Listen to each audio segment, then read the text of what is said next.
कहावत या मुहावरा जैसा भी आप समझे, जो कुछ ऐसा जाता है, अगर किसी इंसान को उंगली दे दो ना तो वो पूरा हाथ पकड़ने की कोशिश करता है। और हमारे हिंदुस्तानियों पे ये जो कहावत है बहुत ज़्यादा सूट करती है, क्योंकि ये सिर्फ गए साल की बात है जब हमारे देश के प्रधानमंत्री नरेंद्र मोदी ने ये ऐलान किया था मार्च के महीने में कि हमारा पूरा देश 21 दिनों के लॉकडाउन में लग जाएगा। तब हमने सबसे पहली बार कोरोना वायरस जैसे वायरस का नाम सुना था, तब हमने सबसे पहली बार क्वारंटाइन जैसे शब्द का नाम सुना था, और तब हमने सबसे पहली बार ये एक्सपीरियंस किया था कि लॉकडाउन जैसी स्थिति क्या होती है। वो 21 दिन कब महीनों या एक पूरे साल में कन्वर्ट हो गया वो हमें पता नहीं चला। बट इस पूरे दौरान में बहुत सारे ऐसे लोग थे जो बेघर हो गए, बहुत सारे ऐसे रोजगार थे जो कंप्लीटली फिनिश हो गए, बहुत सारे ऐसे लोग थे जिन्हें खुदकुशी कर देनी पड़ी, और बहुत सारे ऐसे लोग थे जिन्हें आगे पता ही नहीं था कि उनका कल का दिन होगा या नहीं होगा।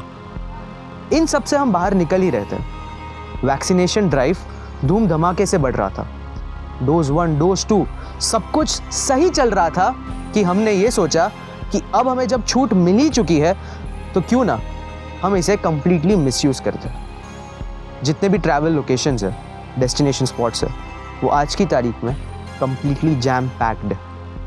अगर एक मोमेंट में हम ये सोच रहे थे कि शायद ऐसा हो सकता है कि सितंबर, अक्टूबर, नवंबर में वेव 3 नहीं आए, बट अगर हम कुछ पिक्चर्स को देखें जैसे कि मनाली के, जैसे कि सापुतारा के, जैसे कि दूसरे हिल स्टेशन से, तो हमें ये पक्का पता चल जाएगा कि अगर वेव 3 होने नहीं वाला था तो अब तो हो ही जाएगा। एक मोमेंट में हम गवर्नमेंट को क्रिटिसाइज करते हैं कि गवर्नमेंट इनकेपेबल है, बट दूसरे मोमेंट में जब गवर्नमेंट अपना जब अटमोस्ट दे देता है, उसके बाद भी मैं और आप जब उन क्राइटेरियाज को फुलफिल नहीं कर पाते, तो क्या इसमें किसकी गलती है? क्या गवर्नमेंट का लैक है या हमारे खुद के कोई खामियां है?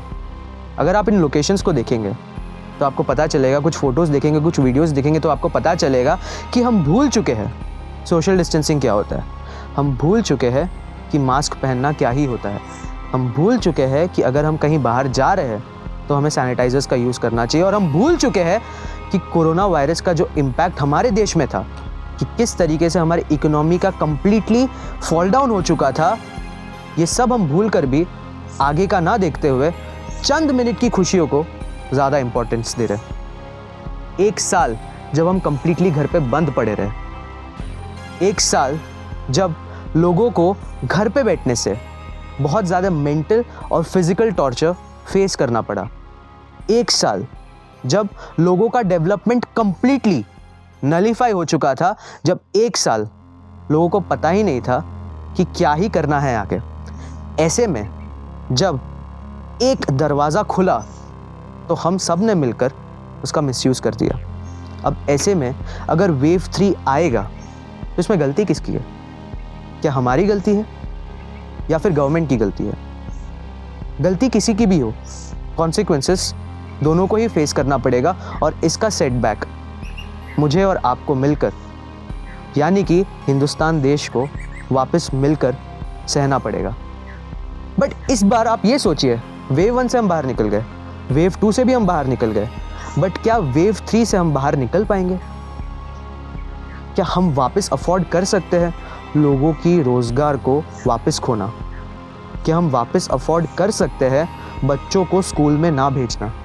क्या हम वापस अफोर्ड कर सकते हैं लोगों को या लोगों के खुदकुशी का कारण बनना? जो कुछ भी है हमारे हाथों में है। अगर अब हम इतना कुछ होने के बाद भी नहीं सीखते तो फिर इसका इलाज ना कोई गवर्नमेंट कर पाएगी या फिर कोई वैक्सीन कर पाएगी। जो कुछ करना है हमें ही करना है। अब इसके बारे में सोचिए, विचारिए, और आपके जो कुछ राय है हमारे कमेंट सेक्शन में लिखिए। अगर आपको हमारे कहीं पे भी या कोई भी मुद्दा गलत लगता है तो आप हमें आर्ग्यू कर सकते हैं हमारे कमेंट सेक्शन में, और अगर आपको हमारा पॉइंट ऑफ व्यू सही लगता है तो इसे लाइक करें, शेयर करें और आगे दूसरों तक पहुंचाइए। नमस्कार, मैं हूं प्रशांत नायर। आप देख रहे थे डिकोडिंग द डिकोडेड। संवाद की तरफ से नमस्कार, जय हिंद।